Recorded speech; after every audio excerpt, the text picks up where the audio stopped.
Is iFi's Diablo worth the asking price? What about this amp DAC sets it apart from similar products? All these answers and more coming up.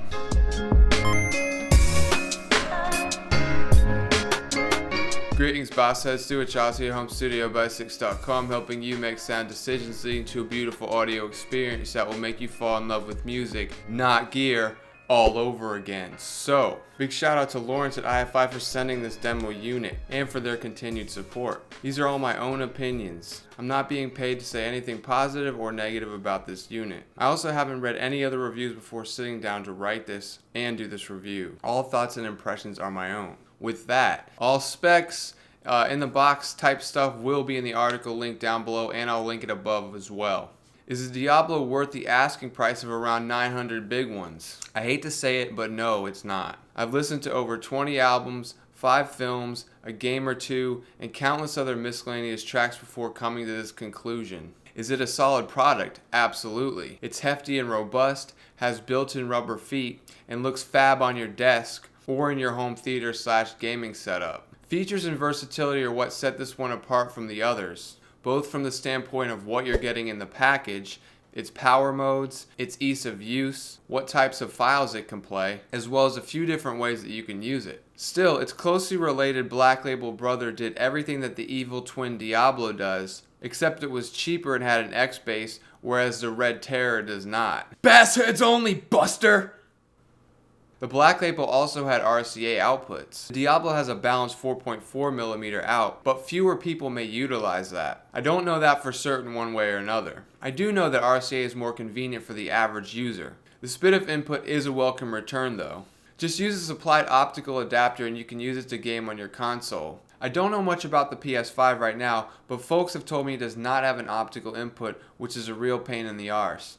I still have a PS4 and I'm completely satisfied with it. I don't feel the need to upgrade, and I can use it with any DAC that has optical input. Power modes have also made a return, as you can run your headphones in Eco, Normal, or Turbo mode. iFi rates Eco for high sensitivity IEMs with a 12-hour battery life, Normal for medium sensitivity headphones with a 9-hour life, and Turbo for the most demanding headphones at a 6-hour life. There is plenty of power for any headphones that you might have lying around. The Devil, Diablo, does have a 4.4mm headphone input, but what DAC doesn't nowadays? When the Black Label came out, we were still in the beginning stages of using headphones balanced with DACs, at least from a general consumer standpoint. I also think that most people will still be using the single-ended connection. Running balance is more of a hassle for the majority of casual listeners, but that's still only my opinion. The point is this: if I thought the Black Label at $5.99 was pushing it, but still mostly worth a long-term investment given how versatile it was, the Diablo is certainly not worth the $300 extra, at least in my mind. It's like that high-maintenance chick who knows she's high-maintenance and beautiful, but she also knows her head is filled with sand.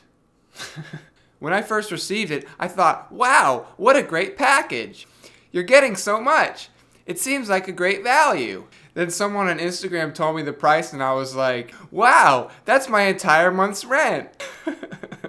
If I was on the fence about the Neo, but still saw tremendous value in it, the Diablo makes me want to run out and purchase a Neo without thinking twice. The Neo really is a jack of all trades and worth the asking price if I were to keep it around for many years. As I mentioned in the official review, if it had an XLR mic input on the front, I would most certainly buy it given everything else it can do. The Diablo to me pales in comparison and is not worth an investment at its asking price. I say that for another important reason: the sound. No, it's not bad, it sounds great, but, and iFi might crucify me for saying this, it doesn't sound any better than an iFi Zen.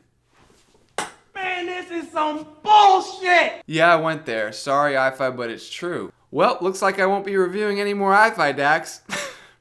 Great product, but not even close to being worth $900. Not even close, bud. Good. I'd price it at around $500. Real talk! So what about the sound? Headphones used include the Deva K702, Sennheiser HT600, and the K712, amongst others that I can't really remember right now. Sources: Tidal Hi-Fi, Spotify Premium, FLAC, Masters, and who cares about DSD. Albums will be in the review down below as well. Films I watched: A Few Good Men, JFK, and Justice for All, The Road Warrior, Dances with Wolves, Terminator 2 Judgment Day, as well as Serpico. Games I played: Fallout 4 and Outer Worlds. Playlist will be linked down below. The Diablo actually sounds very similar to the Zen, a cross between neutral and warm. This is a presentation I've always enjoyed in iFi products. Crisp, full-bodied, and detailed, yet not sterile or cold sounding. iFi has always utilized the Burr Brown chip, so there isn't really much more I could say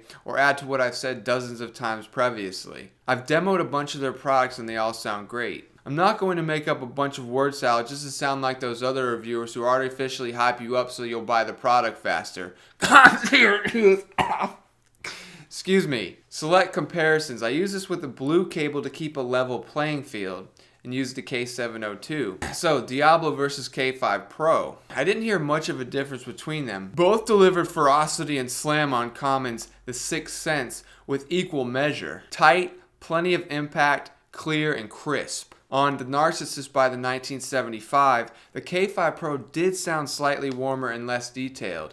And tracks demo will be in the review as well. All the rest of the tracks. This is exactly why I don't recommend DACs based on sound, because they don't really actually sound that much different if we're being honest and not shilling. I've always said this and will continue to double down on it more and more as more and more products flood the scene. Diablo versus Audio Quest Dragonfly Red. Are you ready? Oh, yeah! Very similar. Both seem to be very open and detailed. These two are perhaps the most similar sounding that I demoed back and forth with. Tracks demoed below. Diablo versus Zencan plus Zendac. Silver, not the signature.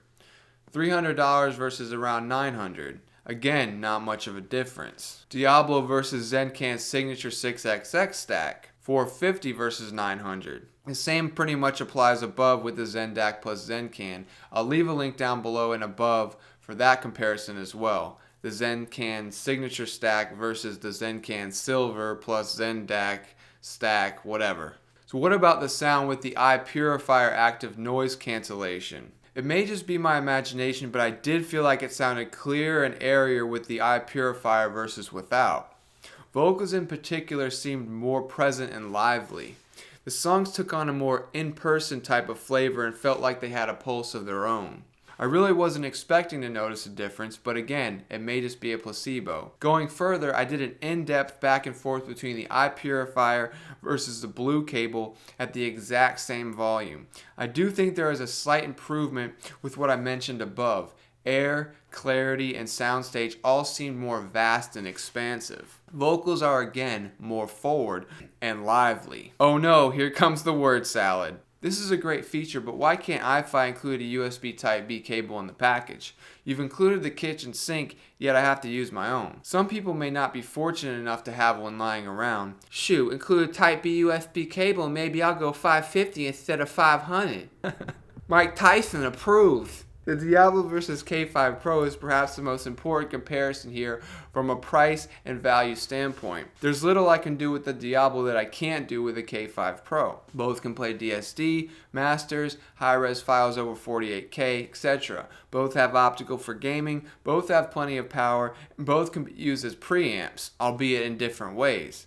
Both also have very similar sounding profiles. The only real differences between them are that you can use balanced cables with the Diablo and it has a balanced 4.4mm out instead of RCA. That to me isn't worth $750 more. I'm sorry. Yes, you're getting a lot in the package. The iPurifier adds a bit of extra air and clarity, but again, not worth all the extra money. I'll gladly pay $500 for the Diablo giving everything included, but nothing more. Some may disagree here, and that's perfectly okay. I do tend to place more emphasis on the value of a DAC, i.e. what it's capable of, over the actual sound of it, and certainly iFi seems to be inadvertently forcing my hand here. Even so, I just can't justify that much money personally. Other people may. So what do I recommend? Why not just go with the signature black label instead at around $650? It also has a balanced 4.4mm headphone input, but is a bit more convenient with its RCA outs. You're not missing out on anything here that you'd get going that route, and you're getting the X-Bass feature as well. If that's still a little bit too steep, I recommend a good old-fashioned ass whooping. Just kidding. You have two more options, friendo. One, get the iFi Zendac, pair it with a Zencan, and shut up. If $300 is too much, get a K5 Pro. Here are my options ranked in order. Black Label Signature, iFi Zencan plus Zendac, and FiO K5 Pro.